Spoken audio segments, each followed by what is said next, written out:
Imaginez que vous avez découvert un nouveau monde. Un monde tellement vaste et incroyable qu'il est facile en quelques clics de composer de la musique dans n'importe quel style. Par exemple, vous pouvez devenir un Daft Punk en utilisant ce synthétiseur.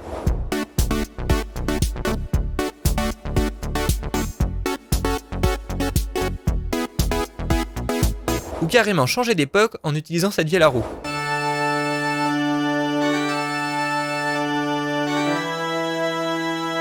Et pour rigoler, vous pouvez même les superposer.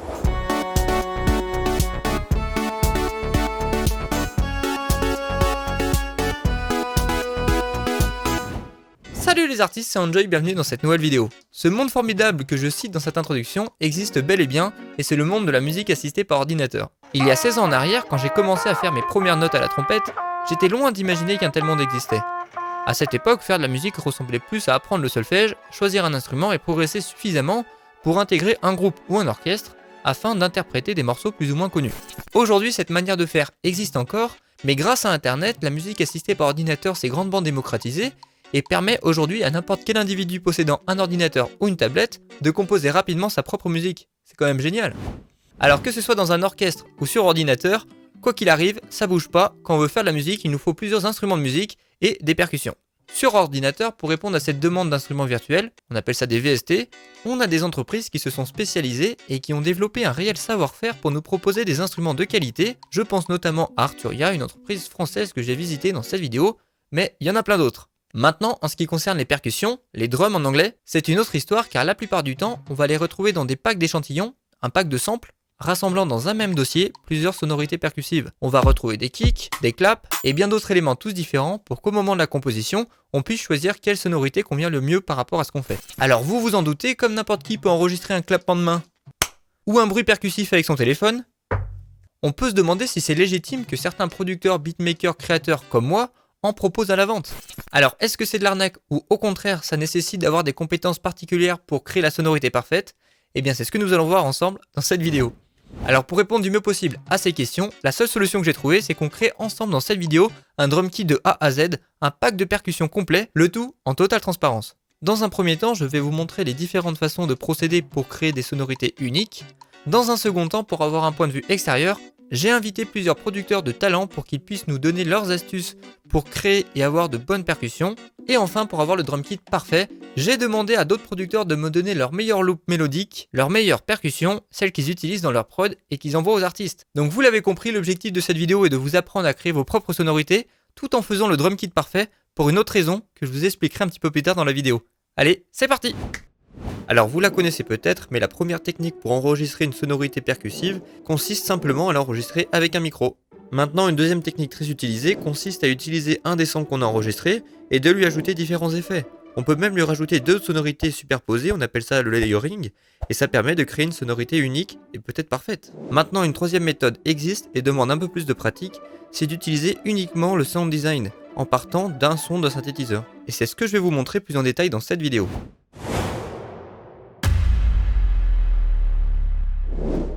Alors nous voilà sur FL Studio, on va ouvrir un projet Basic 808. Donc on va utiliser Armor, je vais mettre un kick tous les temps. Je vais aller sur le preset par défaut, et puis cette fois-ci si je fais play. Donc là on a un bruit de synthétiseur et on peut voir grâce à cette fenêtre les harmoniques. Donc nous pour sculpter notre kick, on va utiliser uniquement la fondamentale. Donc pour cela je peux cliquer sur le timbre ici sur la waveform. Et puis ici je peux ajuster directement cette fenêtre de manière à supprimer toutes les harmoniques en faisant cette manip. Que si je fais ça, hop, je récupère uniquement la fondamentale. Et grâce au plugin Wave Candy que je viens de mettre ici, on peut voir la forme du signal. Si je rajoute les harmoniques, maintenant pour avoir un son plus grave qui pourrait se rapprocher du kick, on peut diviser cette fréquence par 4 ou 5. Voilà. Et puis maintenant on peut travailler sur sa sonorité en travaillant sur le pitch. Donc je vais activer l'enveloppe et puis ici en travaillant cette enveloppe, je vais pouvoir donner un pitch différent à mon kick. Donc là si je fais ça, on écoute. Je monte. Donc au début il va être plus aigu et après il va devenir plus grave. Voilà, encore un peu. Maintenant on peut travailler sur d'autres paramètres comme le volume. On peut l'ajuster comme ça.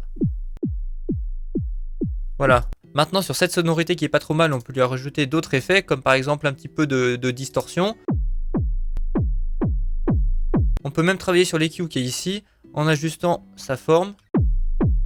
en augmentant peut-être un petit peu les hautes fréquences, soit un kick plus clair en allant ici, soit un kick plus étouffé. Voilà, je pense que c'est pas mal pour l'exemple, on a un kick bien électro. On va ouvrir tout simplement un Edison, on va lui lancer la lecture. Voilà, et puis là il nous dessine les kicks. On va prendre le premier, celui-là, et maintenant on peut le glisser sur notre timeline. Il est peut-être un peu trop long, donc on peut faire Edit in Audio Editor, on sélectionne toute la fin, on va l'atténuer comme ceci, et puis cette fois-ci, on a un kick comme ça.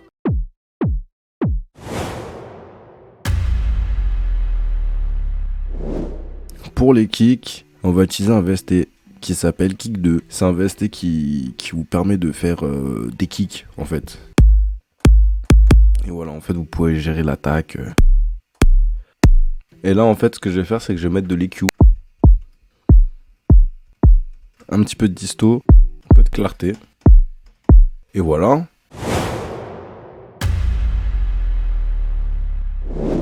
Pour ma part, quand je veux produire mes propres sons sur un drum kit, ce que je fais généralement, c'est que je fais un mix de synthèse et un mix de sons que j'enregistre moi-même. Je vais déjà te montrer comment moi je synthétise des sons de base avec le synthé le plus simple qui soit sur Ableton, c'est Operator, c'est un synthé qui est fourni directement avec le DAW. Le traitement de base est toujours hyper classique, c'est-à-dire de la compression, de la saturation, l'égalisation. T'as pas besoin de plus déjà pour obtenir un son très correct. Donc par exemple, là j'ai synthétisé un clap, c'est juste un pourri blanc, un peu de saturation, un peu d'égalisation, un peu de compression et on obtient ça. On a déjà un clap type 808 qui est ultra reconnaissable et ça te prend à peu près 3 minutes pour le produire.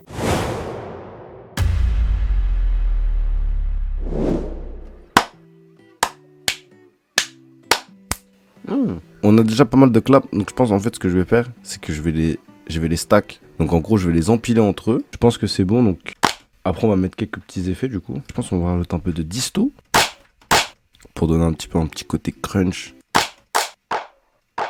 Un peu de reverb. Cool.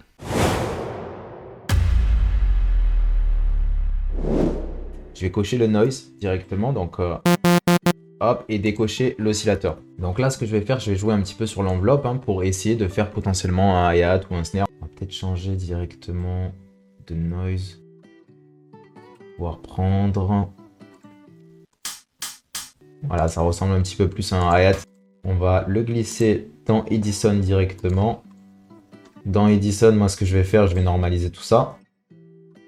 Clic droit, Tools, on va aller dans Time Stretch. Là où on va pouvoir gérer le Time Mule.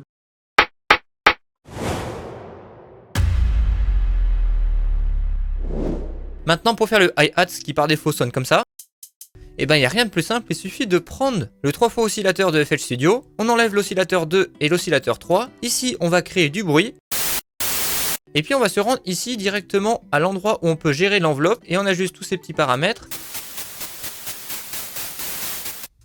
Maintenant qu'on a un son de hi-hat, comme d'habitude on va lui ajouter différents effets, par exemple ici il y a un filtre, donc je peux sélectionner le high pass.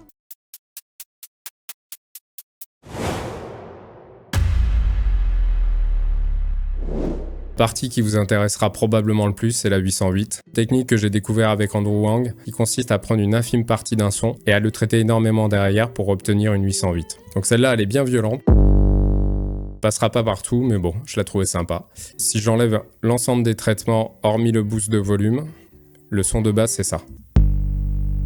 Voilà, et après traitement, on obtient ça.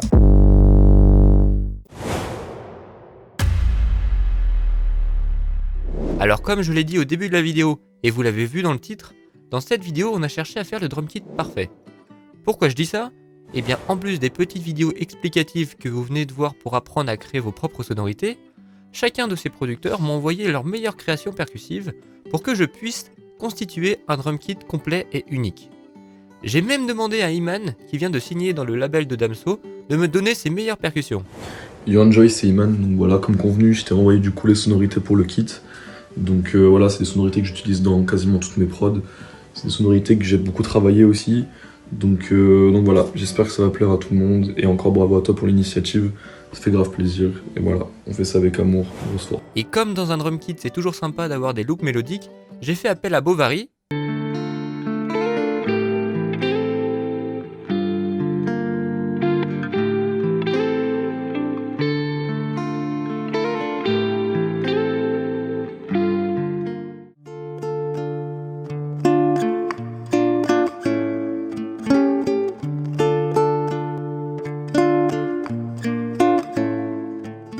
et à Sissi qui fera l'outro de cette vidéo avec sa loupe incroyable. Alors vous vous en doutez, si j'ai réussi à mobiliser toutes ces personnes pour faire un drum kit et que j'ai même fait appel à un graphiste pour faire ce joli cœur, eh bien c'est pour une bonne cause. La raison est toute simple, vous le proposez à la vente et versez tous les bénéfices sous forme de dons au secours populaire qui en a grandement besoin, notamment avec le conflit qui se passe à 3000 km de chez nous. Je vous mettrai toutes les infos en description, mais le prix de vente sera de 10 € afin qu'il puisse être accessible au plus grand nombre et surtout sera vendu uniquement pendant le mois d'avril sur mon site Music Pro. Le 3 mai, je vous ferai une vidéo détaillée pour vous montrer quels bénéfices on a réussi à générer avec cette opération et quoi qu'il arrive, je vous tiendrai régulièrement informé sur mon compte Instagram. Donc maintenant c'est à vous de pousser ce projet, donc achetez le drum kit, partagez la vidéo, mettez-moi un commentaire pour le référencement, vous connaissez. Moi je vous dis à dimanche prochain pour la prochaine vidéo, c'était Enjoy, salut! Émotion, nostalgie, espoir.